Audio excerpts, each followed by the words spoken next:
এমন নেককার স্ত্রী আপনি আমাকে দান করেন যাদের দিকে তাকালে আমার চোখ দুইটা ঠান্ডা হয়ে যায়। বৌমা শাশুড়ির এই ঝগড়ার প্রধান কারণ হচ্ছে জেনারেশন গ্যাপ, ঠিক কিনা? শাশুড়ি এক জেনারেশনের আর বৌমা আরেক জেনারেশনের। শাশুড়ি ভাবে একরকম, বৌমা ভাবে আরেক রকম। শাশুড়ি চায় বউর উপর খবরদারি করতে, বউ চায় শাশুড়ির উপর খবরদারি করতে। এই ডমিনেটিং এর কারণে কিলাকিলি আছে না নাই? আহা, এটা ঠিক না।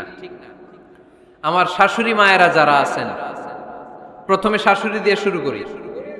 আমার মাইকের আওয়াজ যে ঘরগুলোতে যায়, আমার শাশুড়ি মাদেরকে বলবো, বউদের উপর অত্যাচার করবেন না। ছেলেরে প্রশ্ন করে, তোর কাছে তোর বউ বড় না আমি বড়? আছে না নাই? এটা একটা প্রশ্ন হইল। তোর বউ বড় না আমি বড়? দুইজনেই বড়। তো এক ছেলে সুন্দর উত্তর দিছে, আমার কাছে ভালো লাগছে উত্তরটা শুনে।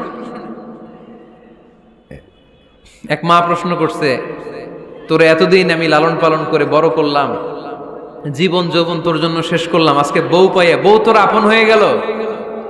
এবার ছেলে উত্তর দিছে, মা, আমার মুখ থেকে মা ডাক শোনার জন্য তুমি কি কষ্টটাই না করছো জীবনে। 10 মাস আমারে পেটে ধারণ করলা, খাইতে পারো নাই, বমি করছো, খালি ওষুধ খাইছো, তোমার পেট কেটে আমারে বের করা হয়েছে, 2 বছর আমারে দুধ খাওয়াইছো, পেশাব পায়খানা পরিষ্কার করেছো, বয়স যখন 3-4 তখন তোমার আমি মা ডাকছি। এই মা ডাকটা শোনার জন্য তুমি এত কষ্ট করছো, আর আরেকবারের মাইয়া এই ঘরে আইসাই তোমার মা ডাকা শুরু করছে। যেই মেয়েটা তোমারে মা ডাকে সে আমার আপন হবে না কেন মা? ঠিক কিনা? এই মা ডাক শোনার জন্য তুমি এত কষ্ট করলা, আমার লালন পালন করলা, 10 মাস পেটে ধরলা, পেশাব পায়খানা পরিষ্কার করলা, এরপরে মা ডাক শুনতে পারছে। আর আরেকবারের মেয়ে জানা নাই চিনা নাই এসেই তোমার ডাকা শুরু করছে মা। তো যে আমার মারে মা ডাকে তার স্থান তো আমার কলিজায়, ঠিক কিনা? শাশুড়ি আম্মারা যারা আছেন, প্লিজ বৌমাদেরকে কষ্ট দিয়েন না। অনেক শাশুড়ি আছে পান থেকে চুন খসলে রেগে যায়, পদে পদে স্ত্রীর ভুল ধরে, বউয়ের ভুল ধরে, আছে না নাই? এটা করবেন না। সে তো নতুন, আপনার অনেক এক্সপিরিয়েন্স হতে তার সময় লাগবে, তাকে সময় দিন, তাকে ভালোবাসুন, ঠিক কিনা? না বুঝে সামান্যতে বৌমারে বদদোয়া দেয়, এরকম আছে না নাই? কিন্তু বুঝতে চায় না, বৌমারে যদি বদদোয়া দেয় তাহলে তার নিজ ছেলের পরিবারের ক্ষতি, পেটে ধরা যে ছেলে, ছেলের পরিবারের কিন্তু ক্ষতি, তার আপন নাতি নাতনিদেরই ক্ষতি। আওয়াজ করে বলেন ঠিক কিনা? বৌমাকে বদদোয়া দিয়েন না। বৌমাকে নিজের মেয়ের মতো দেখবেন। সমাধান আমি দিচ্ছি, কেমন দেখতে হবে? নিজের মেয়ের মতো। নিজের মেয়ে সকালে ঘুম থেকে ওঠে 11টা, ওইটা সমস্যা নাই। বৌমা কেন উঠলো না, ওইখানেই ঝামেলা, আছে না নাই? মেহেরবানি করে আপনার বৌমাকে আপনার নিজের মেয়ের মতো দেখেন। নিজের মেয়েরে যেমনি আদর করেন তাকেও অমনি আদর করেন। আপনার বৌমারে যদি আপনি কষ্ট দেন, মনে রাখবেন আপনার নিজের মেয়েটাও আরেকবারের বউ হয়ে কয়েকদিন পরে যাবে। আপনি যা যা করবেন আপনার মেয়েকেও তারা ওই রকম কষ্ট দিয়ে বাড়িতে ফিরিয়ে দিবে। চিল্লায় বলেন ঠিক কিনা? খবরদার, টিট ফর ট্যাট। ইট্টি মারলে পাটকেলটি খেতে হয়। এজন্য শাশুড়ি আম্মা জানারা যারা আছেন, বৌমার সাথে খারাপ আচরণ করবেন না মেহেরবানি করে। তাকে আপনি কষ্ট দিলে আপনার নিজের মেয়েটাও আরেক বাড়ির বৌমা হবে, সেও ওই বাড়িতে এই কষ্টগুলো ভোগ করবে। এগুলো যখন আপনি শুনবেন তখন আপনার চোখ দিয়ে পানি পড়বে কি পড়বে না? পড়বে। এবার আসেন বৌমার কথা বলি। বৌমা যারা আছেন মেহেরবানি করে, বৌমা যারা আছেন মেহেরবানি করে আপনার শাশুড়ি আম্মাকে নিজের মায়ের জায়গায় রাখবেন। আপনার বাড়ি ছেড়ে নতুন বাড়িতে আসছেন, তো এটাই তো আপনার বাড়ি। আপনার মা রেখে দিয়ে নতুন মা পাইছেন, এটাই তো আপনার মা। তো ওনাকে মায়ের জায়গায় বসাতে আপনার সমস্যাটা কোথায়?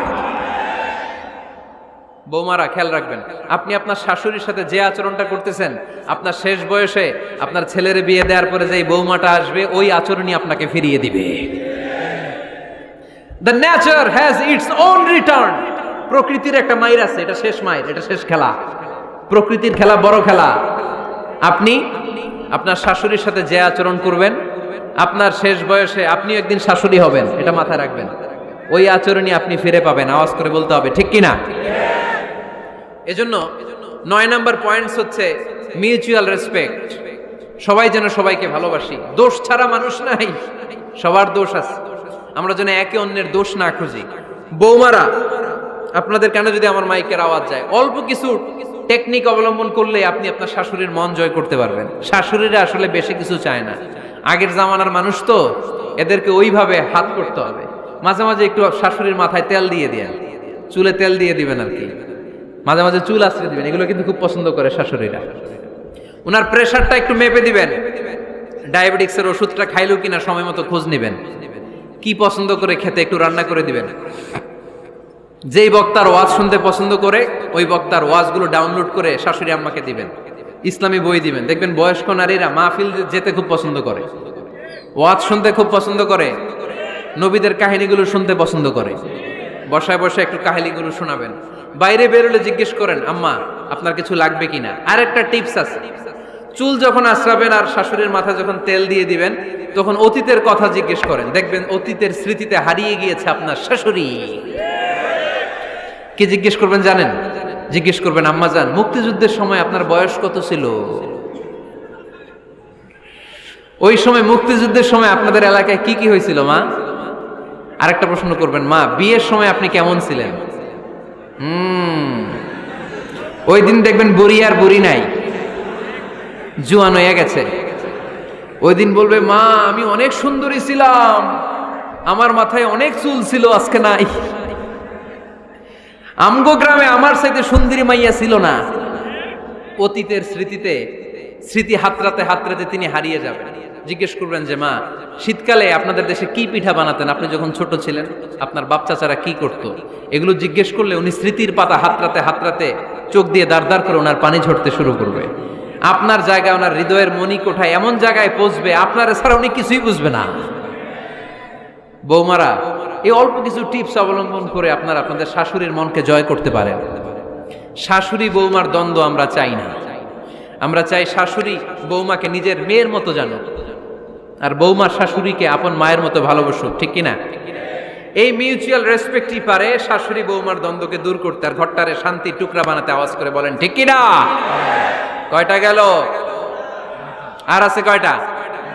দোয়া করবেন একে অপরের জন্য। দোয়া, সাইয়েদনা ইব্রাহিম ফ্যামিলির জন্য দোয়া করতেন, রব্বি জাআলনি মুকিমাস সালাতি ওয়া মিন যুররিয়াতি রব্বানা ওয়া তাকাব্বাল দুআ।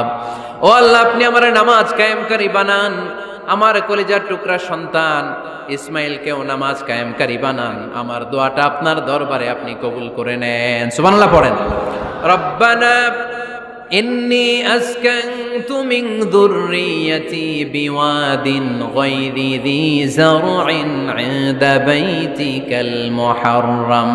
ও আল্লাহ, আমার সন্তান সন্ততি, আমার ফ্যামিলিকে ধুধু মরুপ্রান্তর এই উপত্যকার মধ্যে তোমার কাবা ঘরের সামনে রেখে গেলাম, তাদেরকে তুমি নামাজ কায়েমকারী বানিয়ে দিও। গোটা বিশ্বের সব মানুষের অন্তর আমার ফ্যামিলির দিকে আল্লাহ তুমি ঝুঁকিয়ে দিও। ওয়ারযুকহুম মিনাস সামারাত, ফলমূল দিয়ে আল্লাহ তুমি তাদেরকে রিজিকের ব্যবস্থা করে দিও।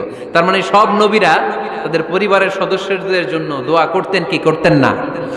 আবার কোরআন আমাদেরকে শিখালো, রব্বানা হাব লানা মিন আজওয়াজিনা ওয়া মিন যুররিয়াতিনা। ও আল্লাহ, এমন নেককার সন্তান, এমন নেককার স্ত্রী আপনি আমাকে দান করেন, যাদের দিকে তাকালে আমার চোখ দুইটা ঠান্ডা হয়ে যায়। চক্ষু শীতলকারী স্ত্রী দেন। বিয়ে যাদের হয় নাই, ইয়াং ছেলেরা এই দোয়াটা করবা। বিয়ের জন্য দোয়ার দরকার আছে না নাই? প্রতিদিন এই দোয়া করবা, আল্লাহ এমন স্ত্রী দেন, এমন জীবন সঙ্গিনী আপনি আমাকে দেন, এমন লাইফ পার্টনার দেন যার দিকে তাকালে আমার চোখ জুড়িয়ে যায়। এমন সন্তান আল্লাহ আপনি আমার ফ্যামিলিতে দেন, যাদের দিকে তাকালে আমার চোখ দুইটা ঠান্ডা হয়ে যায়। নেককার সন্তান, নেককার স্ত্রী আল্লাহর কাছে দোয়া করে চেয়ে নিতে হয়। তাহলে ফ্যামিলি মেম্বার একে অপরের জন্য দোয়ার দরকার আছে না নাই? বাবা দোয়া করবে ছেলের জন্য, ছেলে করবে বাবার জন্য, মা দোয়া করবে মেয়ের জন্য, মেয়ে করবে মায়ের জন্য, ভাই করবে বোনের জন্য, বোন করবে ভাইয়ের জন্য। দোয়ার দরকার আছে না নাই? দোয়া করবেন সবাই সবার জন্য।